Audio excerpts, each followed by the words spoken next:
Welcome to The Reins of Leadership, the podcast dedicated to helping you lead with presence and influence with trust. I'm your host, Marinda Smith, business leadership strategist, sharing actionable insights on mindset, EQ, and energy uniquely illuminated by wisdom gained alongside my equine partners. Today, I am introducing Linda Willow Roberts for the podcast, and she comes as a medium, a spiritual teacher, a psychic, clairvoyant, and so much more. And I know Linda's going to share it with you. What excited me was, she's written a book, she's got oracle cards out there, and she teaches people how to manifest your dreams. And because I talk about inner leadership and just listening to within, I wanted to invite Linda onto the podcast to talk about her journey and how she works with people around the world. Hello and welcome, Linda. Hi, Marinda. Thank you so much for having me. It's an exciting subject, combining energy and the creator spirit universe with manifesting. It sure is. And it's certainly a journey that I have been on. And for the listeners who listen to my podcast regularly, I actually talked a little bit about that in a recent podcast about using the energy work and just tuning into it. So more than the energy of being in the paddocks with the horses, but about your energy, your spiritual energy, and speaking to those beings. But tell me your experience, Linda. Oh, yes. I've been on my spiritual path for 35 years, and it started out of the need of wanting to have better experiences for myself and my daughter. So I started with following Lillian Tu in my 20s. I'm 60 next month. Following Lillian Tu in my 20s, who's a feng shui expert, started Reiki 1, all of those things. I'm a Reiki master. I'm a theta instructor and practitioner. I've got so many modalities because I've just kept learning and learning. And to be on your spiritual path, you actually are like the cliche onion layer. You go through layers of needing to clear stuff. And so my life, I decided that I wasn't coming back next life to do the same thing. So I'm clearing it this life. And every modality you do and every learning changes your energetic frequency because you're purging and you're letting go and you're making room for new things. So I'm a spiritual teacher now. So I just liked, because I've got things that worked and things that haven't worked. So I've put everything together that's worked, and I just want to help people be able to manifest for themselves. And the people that you are attracted to in your work life, where do they come from? Are they leaders? Are they small business owners? Yeah, they're all around the world. So I have a Facebook page, a website. I'm on TikTok and Instagram, and they're all around the world. So I share most days a little video with an energy update and pull my 3 cards from the I'm a Manifestor Magical Oracle cards. But a lot of the time with the class, the course, which is the Manifestation Flowchart course, they're business owners. They're wanting to everything could be going okay for them in their life, but they still don't like their life. And it's really surprised me. And I think it was my motivation to do the course and help people manifest and change their energy and their frequency, because you ask a lot of people, do you like your life? And they say no. And yet, often I find they're often very successful business owners, and yet they're spinning their wheels and they're not happy in their life. True, very true. And which is, they come across and their facade is very successful and happy, but internally there's that void there, and like 10 things could be going right and one's not quite right. So even in my life, I'm a really good manifestor. I've been around the world, had private access into a lot of sacred sites, but my relationships, I've been married twice, has been shit in this life. Control Alt Delete that. But I've been working on that and balancing the masculine and the feminine. Business owners have a drive and they want to help people, and they know that they've got a really good product, but their energy doesn't align to what they're trying to do. And seeing, or even when they have the intent to purchase the Manifestation Flowchart course, things start to change and doors start to open, and they've gone, I haven't even done it, but they've put their intent out to what they want to do. So it starts the momentum. The change happening. Yeah. Now, you talked about the oracle card that you draw and share on socials. Yes. Is that one that you created yourself? Yeah, I created the I'm a Manifestor magical oracle cards maybe 2017 Okay. because I wanted a logical deck to help people manifest. So in the guidebook, it has upright, reverse, action, and affirmation. So they can see where they are on their manifestation journey. And if something's not shifting for them and they pull a card, and I have a free card pull over on my website that they can do at lindawillowroberts.com.au, and they can see where they are on their manifestation journey so that they can then read in the book how they can shift that. So it's a really nice way and a fun way to just see where you are on your journey. Nice. And for me personally, sometimes we can go within and we can ask spirit or your guides within. And other times you want to go external. And the oracle card is a great way of connecting and yet seeing it in a physical form. So it's that external validation in a physical form, which I love. Yeah, and I've got people and other readers and around the world that actually use them, and they'll use them probably at the end of a reading. And most of us don't need cards anyway, but it's that visual validation of what you've been saying, Mm, and they go, "Oh, wow," and you know that you're on point anyway because it just clarifies everything. absolutely, yes. And I introduced you as being a psychic clairvoyant. Are you still doing that readings for people? I do sessions. I call them sessions and not so much readings because I like to do a session and be able, because as a theta instructor and practitioner, we go up to the seventh plane. We work with the creator. That's what we use. Wherever your thoughts go up to and your prayers go up to, that's who we go up to. And you actually get like a direct roadmap to the block and to the pattern. So when I'm doing my sessions, yes, I read intuitive, I'm psychic and I'm a medium. I just trust for what the creator brings in. So because I lean more into the manifestation and the healer and the energy clearing, 99.9% of the time, the reading or the session will be about what they need to shift or clear. And it's also because I've been trained, everything that I've ever done, I've been certified. So I'm a psychic medium certified by Lisa Williams. I've studied at Arthur Findlay College under Tony Stockwell. The certifications for everything because I never wanted to call myself something I hadn't studied in. And that was my lack of belief in me, I suppose. But the readings and the sessions are to help, to Mm. aid them. So you do bring up evidence and stuff in their past, but it's also about helping them move forward and shifting blocks and patterns so that they can move forward. So it's a combination of every modality that I've ever had, and it just morphs into what it needs to be, and people resonate with your frequency that will come to you. Beautiful. I love that. And so people can book those on your website. Yeah, yeah. I have sessions. So I have spiritual development sessions. I have manifestation, and I have like it goes where it needs to go. Yes. Part of working with the creator and part of being on your manifestation journey, you actually need to let go of the outcomes and what you think it should look like. And that's the same with booking a session. You book it and it becomes what you need. And it's a beautiful experience to see people shift.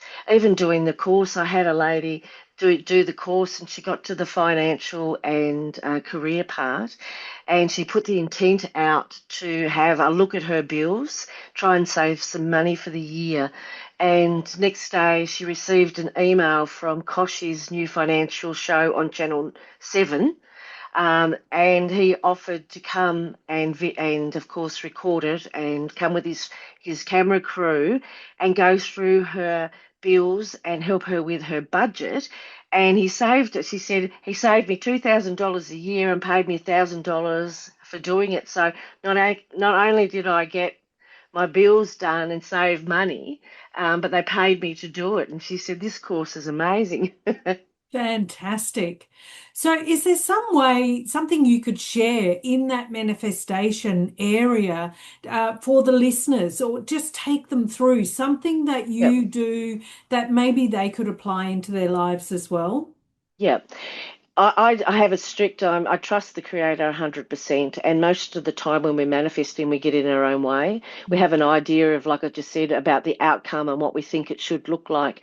You've got to match the energy that comes in. So that's being and feeling internally what you want to match. So a lot of people, when they're putting their ideas out there to manifest something, they have a picture in their mind of what they want to look like, whether it's a career, whether it's a house, whether it's a person, and they have a feeling of and have a picture of what they think it should look like.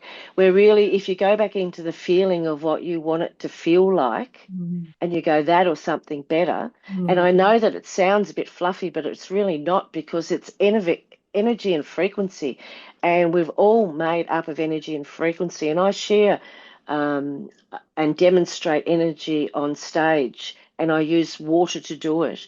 And I get people, I have a glass bowl of water, and I'll get people to put their hands slowly in it mm, and then leave it there for a minute and bring it out. And then I put my hands in there and I read their residual energy that's left in the bowl of water. mm. So water has a memory. So when we're talking about, Mercury retrograde is coming up tomorrow, I think, and the old stuff we comes around for us to revisit. And when you clear lessons, you need to flush out that energy, that residual energy that's left there. But it's also about adapting your lifestyle to the energy that you want to bring it in. So the energy could be peace and calm. So you need to put your space into that. But when you're manifesting, I call it my sweet spot. We've all got it. When you're feeling happy, content, 10-foot tall, bulletproof, feel like the world is your oyster, it's all going. That energy is what you tap into. It's that feeling of contentment within that shows up externally. Beautiful. So, I was feeling into that as you were talking, and Yep, feeling into. So for me, and I just wondering if you could break it down a bit more for the yep, listeners. So you're saying go into what you want to manifest and then feel into it. So you see it as a picture and you name three things. And let's say it's a business that you're wanting to create. And then you said go into the feeling of it. So yep, tell me more about that if you would, please. yep. So it's having the goal. You've got the goal. You take an action step. You give it up to the creator and say, "Creator, this is what I want to manifest." Then you go into what you want to feel. So you go into, is it prosperous? Is it freedom? Mm. Is so the abundance to everybody is different. So to me, abundance is at a soul level. It's just joy. And I've always manifested freedom. So that's freedom from have the money to do what you want when you want. And I always say, all I want is everything, because I want to experience that beautiful, joyous abundance feeling.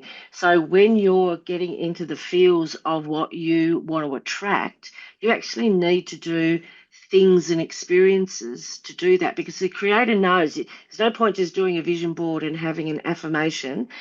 The creator deals with your soul, and it can see everything, even in rooms you haven't even been into.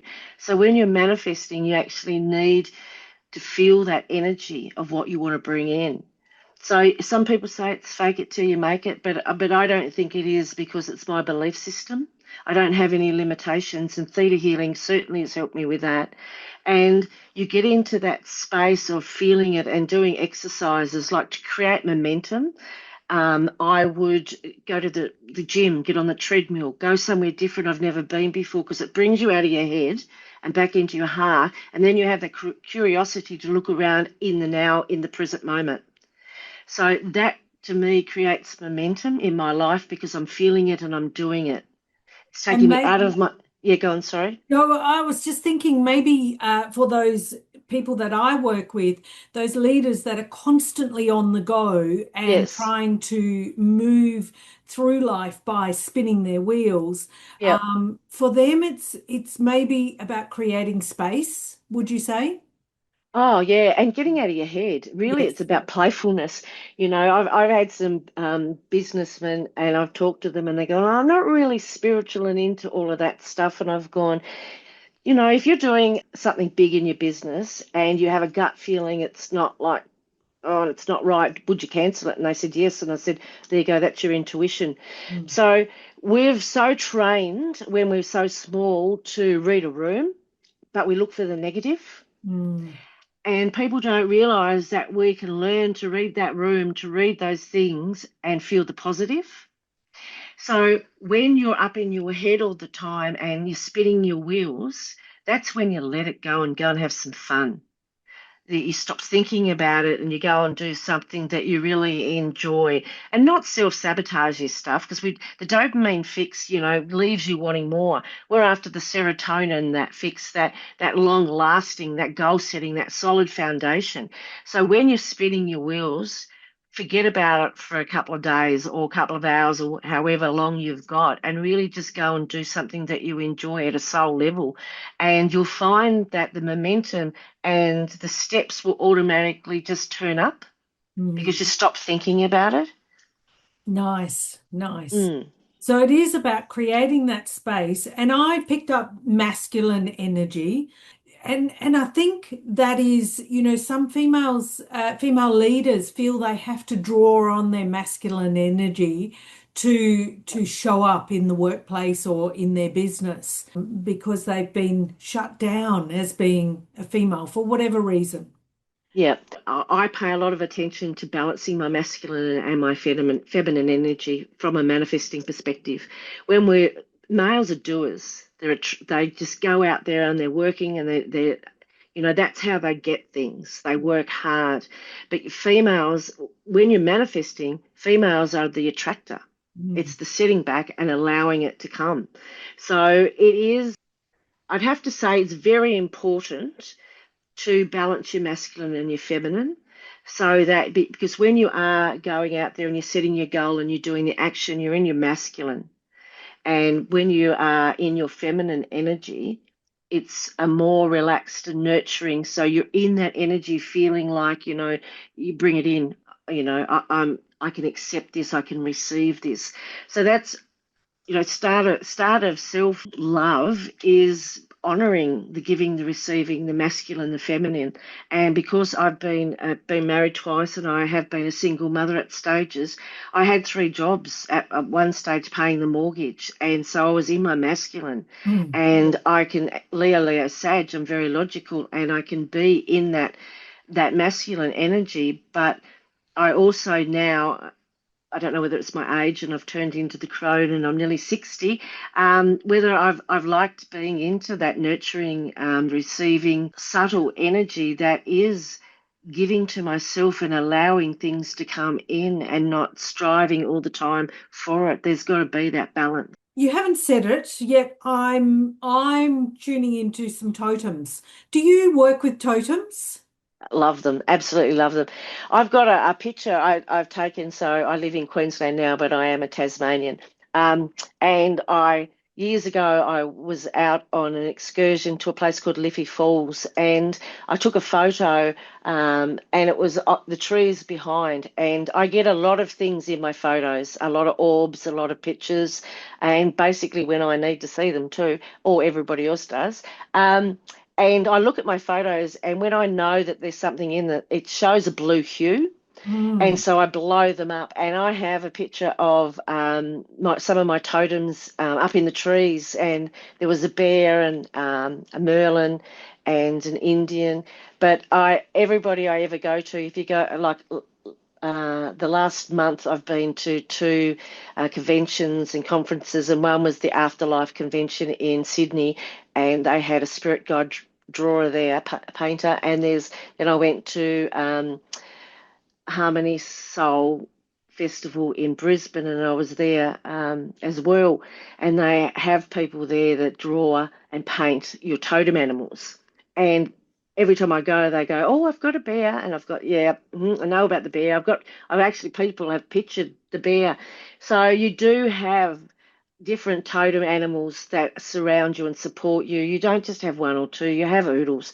It depends how open that you are to them. I mean, I get messages from kookaburras. I know when something good's coming. Crows tell me when something bad. A magpie will tell me when there's a message coming in. White kookaburras will tell me when, not white cockatoos will tell me when I'm going to be in a community setting and helping people.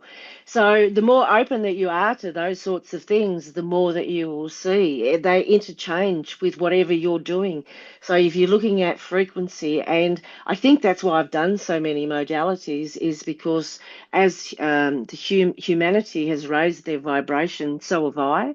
So that's why I've kept learning new things. I've even got a new course next week, which is a theta healing one that I'm doing, and I'll be certified in, and it's world relations.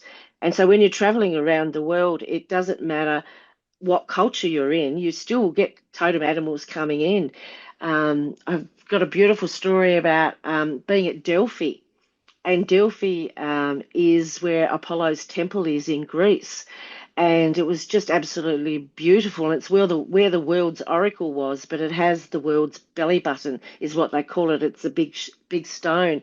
And I leaned in and touched it, and these insects were coming in, and it was like the biggest cicada I'd ever seen. And I'm thinking, oh, this has got a lot. Oh, they're looking after the insects. This is, where that is. And as I was walking out, a friend said to me, "Linda, don't step." And I looked down, and here's this spider that I nearly trod on. And I've never seen a spider like it ever before, and took a photo of it and put it on the internet, on Facebook, trying to get people to tell me what it was. Anyway, it was a male red ladybird spider, and they're an endangered species, and they're never found in the southern Europe. They're normally found in northern Europe, and it just confirmed to me that that place looked after the insects as well. So when you're so open, you'll be shown all sorts of wonderful totems, and you just go, okay, what's the message in that for me? And so I did a little prayer, a little helping to release the karma in that area, and wanted to help all the endangered species insects that we never hear about. Beautiful. So and I'm asking this because I know I've been down this same journey. Sometimes you feel it, the totem or something Yep. around you, the energy, yet you get caught up in the corporate life and world and you dismiss it, and which is to your detriment. So could you help explain how to tune in to Yeah. what is there to support you? Yeah, it's really about, when you're manifesting, it's like being out of your head. Mm, Like, be in the now and do your work and whatever you're working on, but be so present that you do notice those things, that you connect. So when you're connecting and you're trying to build that muscle with the creator, you're actually turning up every day and going, okay, I'm here. It might be for 5 minutes a day, but you create that. I'm going to show up for you, and I've made that commitment to you. Now let's like work together. And so you will get those nudges, and that you will notice them because you are present, mm, and you've put the intent out to see those messages. I mean, I feel the butterfly now before I see it. I'll be laying on the couch and I'll feel a rainbow outside. You know, it's because you've come so aware of your energy and the connection to everything around you and your energy. And that's an exercise that I do, that your listeners could do. Stand in front of somebody and stand like 3 feet away from them, and close your eyes. One person closes their eyes and the other person just stands there, and walk towards with your palms out, and really see if you can feel that person's energy. mm. Because once you start noticing and feeling energy, and then swap places and let the other person do it. But once you recognize energy and you start to feel it and you become aware of it, it's the same when you go out into the bush, and you squint your eyes and you can see the haze, the energy around the trees. Mm, So that's the first step. I can actually visually see like the string that attaches everything, um, and it's just beautiful. There's not anything that's not alive on this planet. That's beautiful. And I'm pleased you took us out into nature because I'm curious to know what impact nature has on you. I've heard about the birds, and yet going Yeah. out in the trees and by the streams and the rock pools, what impact does that have on you and on people's life? On me, it's phenomenal. I've always been able, I've done some really funny things with nature. Even when I was in my late teens, and I was very cocky, always had a knowing about things, always knew things, but I could feel it like it was doom. I could feel when something bad was going to happen. And I could remember standing out the back of a friend's place and it started hailing, and I went, "This is not a hailstorm. Show me a hailstorm." And next minute it's piled up on the car and on the fences, and they just looked at me and went, "Please don't ever say that again." So that was when I was young and I was cocky. But since we've always been weather orientated, so I always feel the weather. I had a lovely lady called Jenny Smedley in the UK does guide drawings, and she did mine a few years ago, and it was beautiful, and it was like two universes. And she said, "Oh, this is like two universes," but she said, "I've been doing this for over 30 years and I've never had your ancestors come in riding a lightning." She said, "They wait." She said, "They're so smart." She said, "They wait till there's a storm and then they ride the lightning in." Right, So that's sort of, and I do manifest using the power of a storm or floods or whatever. That's when I really tap in. It's the same as the moon cycles and those sorts of things. When I worked in the corporate area, I was working at a call center, and I drew a picture of a tsunami and a picture of a Christmas tinsel thing, and I gave it to a friend that I worked with, and it was like a week later, the Boxing Day tsunami happened, and she said wow. to me, "Please don't ever give me anything that you In draw." Asia, So I've always felt earthquakes. I can feel them, and the difference between an earthquake, whether it's tsunami or not, is one will bounce that way, and then the other one will shake that way. right? So I've already, you have your own grimoire. So Yeah, you get to know your patterns and your symbology. And I don't believe any two people are the same. Everybody's got their own way of doing it. And the best thing for you to do is use a grimoire, like write down what you felt, the severity of what you felt, the smell, touch, whatever you felt. And then when something happens, write down how long away it was and how close it was to you and did it affect you, and then you start seeing the patterns in your symbols. But going to Iceland, I got off, we did the ring road in Iceland, and Iceland's got hundreds of volcanoes. And I got off the bus at the top of the ring road, and I had to hold on to the bus as I got off. And I was with, like, I was a solo traveler, and I got off the bus and I looked down and I went, "Oh my God." And I went, "How are you guys walking around okay?" And they said, "What do you mean?" And I went, "With the ground moving like it is." And they went, "It's not moving, Linda." And I went, "Oh shit." Like, a bit of a Lulu moment there. Um, but since that happened, I've been so, and in Iceland, I'll have to say there's two tectonic plates that are above the ground that I walked in between. It's the only place in the world that two tectonic plates are above the world, and so I've been, I suppose, exposed to that. And when I came home, and this is a bit of a long story, sorry, my daughter was living at Moorooba, outback Queensland. We was going to Mackay. We stopped at Nebo for a toilet stop. I've run into the loo, and I was sitting on the loo, and I looked at the floor, and it was like liquid, like I'd experienced in Iceland. And when I went back out to the car, and I said to Holly, "I think there's going to be a volcanic explosion, and I think it's going to be like, not far away. It's like it's going to be in Australia's vicinity." And an hour later, the one in New Zealand happened. mm, And so that's how I feel volcanoes and earthquakes. And it's the same with the electromagnetic field around the world. I've been following the Schumann resonance now. I know it's trendy now, but I've been following it for like years. And the electromagnetic field around the Earth when the solar flares hit it. I mean, we feel the solar flares. Everybody feels it and sometimes don't recognize it. mm, for what it is. Yeah. So the benefits for people, so amazing stories, and I'm just loving hearing your story and your experiences in nature. I do want to bring it back to the listeners and what could Yep. their benefits be for being in nature? Oh, certainly. Well, you ground. I mean, our vibrational frequency of humanity now has moved way past just having a massage and taking your feet outside and standing on the earth and grounding. There's a lot more to that now. So, really getting in nature is connecting to the energy, connecting to the vibrational frequency. When I'm grounding people, I get them to close their eyes, breathe in through their nose and out through their mouth, and imagine tree roots coming up from the ground and wrapping around your feet and anchoring you to to the ground from your Earth Star chakra. So it's not just we need not now just to go out in bare feet. We're actually really needing, and we have the ability and the energy connection and frequency to be able to connect into nature at that level. Nice. And you're Yeah. saying now, when was then and when did now happen? Was Yeah, it right. like in 2000 because, or was it, Well, we shift all the time. The more people, I mean, it's trendy now to be spiritual and be woke.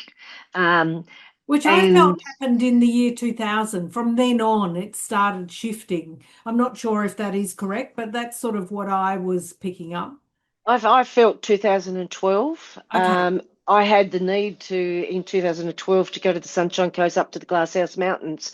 I got a photo of one of the Glasshouse Mountains, and it looks like a pyramid. It's outlined in, I think it's an orange line. It's outlined, and I really felt that 2012 was the shift. Yeah. And then I probably think it's become more and more and more. Unfortunately, the shift has become more. Oh, well, no, not unfortunately, because people were trying to make money out of it, is what I was going to say. But in doing that, even if that's happened, it has raised the frequency. Yeah. But there's And still a lot of, awareness. yeah, and awareness. And there's still a lot of people that's doing basic stuff and staying there. And I think the evolution, there is the 144,000 people in the world that were light workers that we really worked on shifting the energy. And I believe that the more modalities that they learnt and the more people that they learnt from, they've helped humanity raise. Yeah. Nice. Mm. Nice. So we're living in exciting times. Oh wow.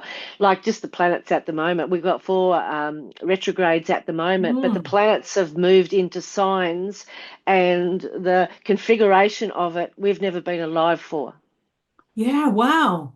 And so that's really exciting. So I was talking about, I'm in my second Saturn return. So your Saturn return, first one's about 30, your second Saturn return's about 60. So I've just done this massive sponge learning certified courses for the last 2 years, and I still need to learn more. I'm still wanting to do that. What was the question? I just got off track. And I was tuning in. I was tuning in because I have my window open Yeah, and I have a wren outside the window. beautiful. Yeah, Yes. And it's really interesting because when I coach clients, I have various noises occur yeah. outside that window. And I was just trying to tune in to what is the message that these birds or noises, what are they sharing? And so sorry. No, that's all right. Um, they're sharing that to stay present. It's the same when we see triple numbers. It's to Mm, be present and whatever you're thinking about or whatever that you're talking about at that particular point in time, and that message from a bird or what the noise is actually wanting you to, hold the mirror up to yourself and hear what you're saying. yeah, yeah. We were talking about the shift in, Yeah. and then you talked about the planets and the. Yes. Oh, Mm, that's right. Sorry, I was in La La Land and they totally took me off. So yeah, we're in times that we've never been before, and it's just being present in your space. I always say to people, don't ask people advice because you only ever get their experiences and their Mm. wisdom and what they're Right. been through. So if you just sit into that space and see and ask yourself all the time, how does this make me feel? Mm. And I think a lot of the times when you do that, you'll start feeling the shifts and what's going on. So at this point in time, with the planets doing what they're doing and the four planets are retrograde, it's really stepping in and having an audit of your life. What's not working, what is working, and just having a look. And that's what the Manifestation Flowchart course does. It helps you look at things, and it's not a one answer for everybody. It's prompting you, it's asking you to think it and what comes up for you because your first thought. So I'm Linda Willow. So when I'm Linda, I'm thinking and I'm talking and I'm just being my 3D self. When I'm Willow, I blurt shit out. It's my first thought, it's spirit, it comes out naturally. And like I did just then a moment ago, I forgot what I was talking about Mm. because I won't remember a lot of the things that we talk about because it's coming from spirit and it's not coming through my thought processes. Mm. I wondered where the willow came from and if that Yeah. was spiritual. So thank you I for sharing that. I needed it. I was doing workshops years ago out in the outback Queensland, and I'd see people at the supermarket and I'd be with my daughter, and she used to get really embarrassed, and they'd say, "Oh, what do you see with me now? You know, tell me how what's happening." So I had to say in the workshops when I've got different hats on. Linda thinks and is working normally in her normal day, and being a mum, and when I'm Willow, then I can and I'm blurting stuff out. Then that's when I'm on. Yeah, so there is we do wear different hats. Beautiful. Now, as my listeners know, I talk about my equines. I've got ponies and donkeys, and I Beautiful. connect with them, and they are very, very, very good at sharing insights that I need to see or Yes. to bring to my awareness. And so that's why I started the podcast because I just felt that there was a resonance there for other Yep. people as well. So, do you connect to animals as well?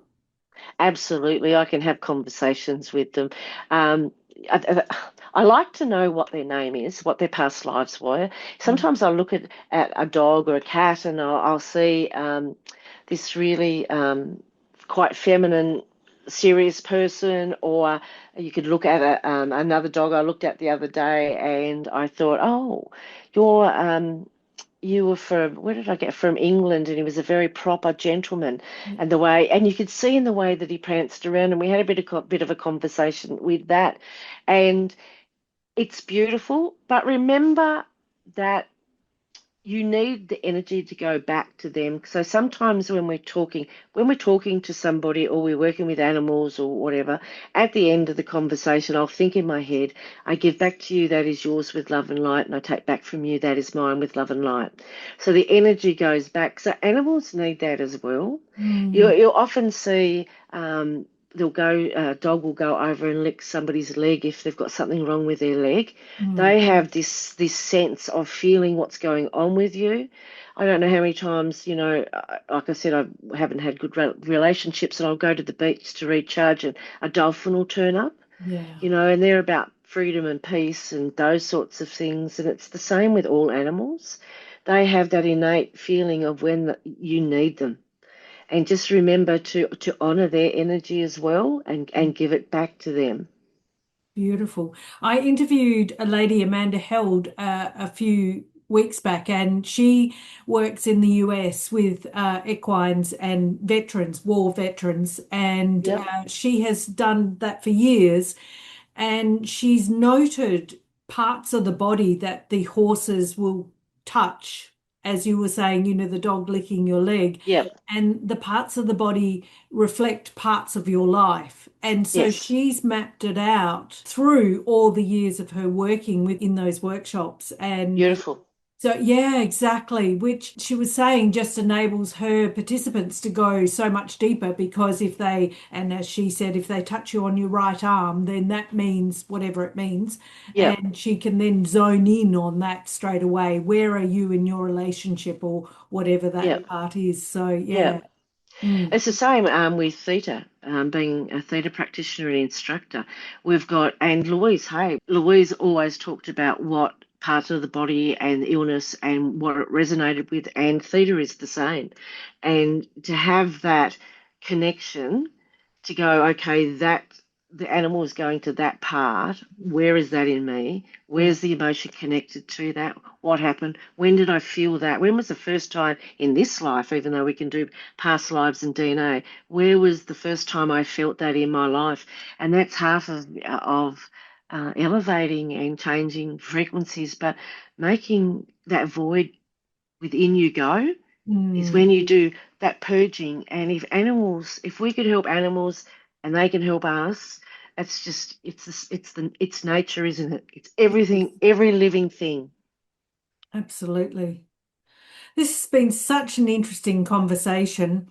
Is there anything else you'd like to share for my listeners before we wrap up, Linda? Yeah, like I've said, connect in with yourself, ask yourself, how does this make me feel? But remember to keep your energy to yourself. So before I even go outside, I pull my energy back to me. In workshops, I've had a few people say to me, "Oh, I know when I go home, I know what such and such is doing down the road," and that's rude. Like, we need to have those boundaries and some integrity. And so when we're doing work with somebody, we can only do it with them and not third parties unless we have those permissions. So make sure when you're going out, bring your energy back to you. I put myself in a glass box, front, back, side, top, bottom, open to spirit. And I really, at the end of the conversation, I give back to you, that is yours with love and light, and I take back from you, that is mine with love and light. And really own your energy, because it does give you power. Fantastic. Thank you so much, Linda. It's been amazing talking to you. And Thanks for having me. My pleasure. All the show notes I will share where you can connect with Linda and find her amazing resources. Thanks for joining me on the Reins of Leadership. Remember to lead with presence and influence with trust. Subscribe for more insights and find resources at mirindasmith.podia.com.